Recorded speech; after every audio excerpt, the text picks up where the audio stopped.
ladies and gentlemen. When I first started to meet people in the IARF, there was a name that was forever coming up in the conversation.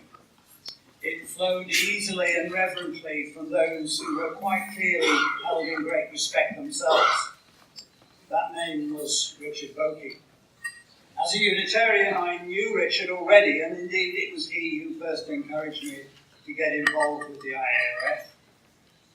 Since then, of course, I found out how much Richard has been involved over the years with the IARF. His involvement goes back to the summer of 1962. So that's 56 years. When, as a young minister, and you'll forgive me if I get the pronunciation wrong here, he met the Reverend Toribio Kimada, the founder of the UU Church in the Philippines. And then in Japan, he met Dr. Shinjiro Mioka, who was the principal of a Tokyo high school which trained many who became leaders in Japan. Richard describes them as two of the saintly people who changed his life and that of the IARF. In 1964, he joined the IARF Congress in The Hague, where he met Boeke, his wife, and the mother of his daughters. And at that point, the IARF was called the International Association for Religious Christianity and for Liberal Christianity and Religious Freedom. Richard sought to change the name from Liberal Christianity to Liberal Religion. Alas, the Canadians did not like the word liberal because they thought it was political. So a compromise was adopted in 1969 as the Rishko Koskai and others joined the IARF, and that is its present name, the International Association for Religious Freedom. Few noticed that the name written in Japanese said International Association for Free Religion.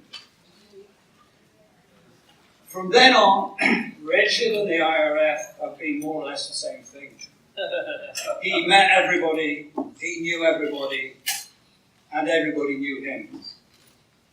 Well, things haven't changed much these days. A few more grey hairs, perhaps. And Boeke is still telling him to slow down and leave it to the next generation. But Richard is still here, still involved, still encouraging people, and still reminding them of our proud history.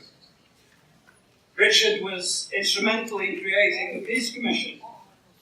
And I was talking to the Reverend Chris Hudson the other day about the Peace Commission, and he made me realise that it's Richard's enthusiasm, his energy, and his enduring optimism that keeps so many people going.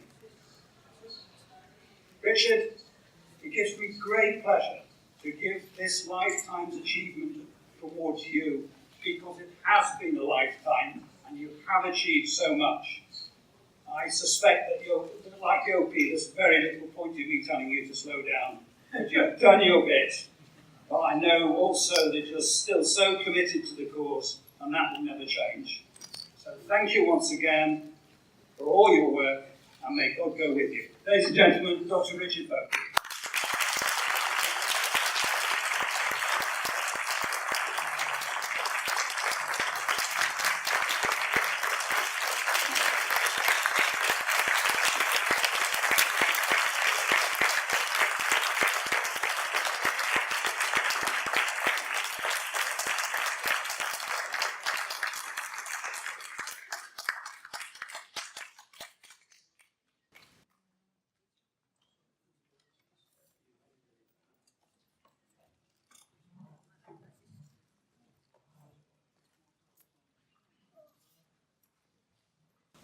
I decided I would not give a long speech at this point, you will be glad to know.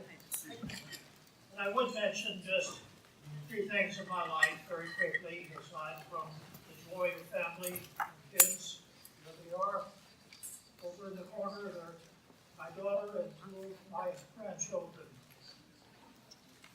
My life has been very wonderful. I've been fortunate that when I got out of seminary, I went into the U.S. Air Force as a chaplain. Why? Because I learned how dangerous atomic weapons were. By the time I got out of the Air Force, I was a peacenik Unitarian and had to be retreaded at Harvard to be suitable for these folks. I did walk in marches. I was here in 1963 when a certain Martin Luther King said, "I have a dream today."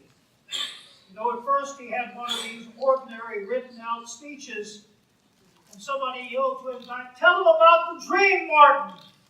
So he started saying, "I have a dream that my little children will grow up in a country." All these wonderful words. All of these wonderful words. I am a dream today. This nation shall repent and live the meaning of its creed. These truths self-evident, that equal all our souls endowed with certain rights, life, liberty, and happiness, are goals that can be sight. A little version you can sing. One of the things I've enjoyed in my life is passing on some songs from different countries. One from that Toribio Pomada that I met in 1962, when he took his first airplane ride from Negros Occidental to Manila. And we stayed at the elegant YMCA and learned to love one another. Toribio had translated the entire Unitarian Universalist hymn book into Cebuano. I sent the tape of that information back to Dana McLean Greeley, who then raised the money for him to go to Silliman University and be graduated. These are things that happened, and I was fortunate to be part of them. I pray that your life may be filled with such opportunities, and you have the courage to have your dream and act on it. So may it be. Amen.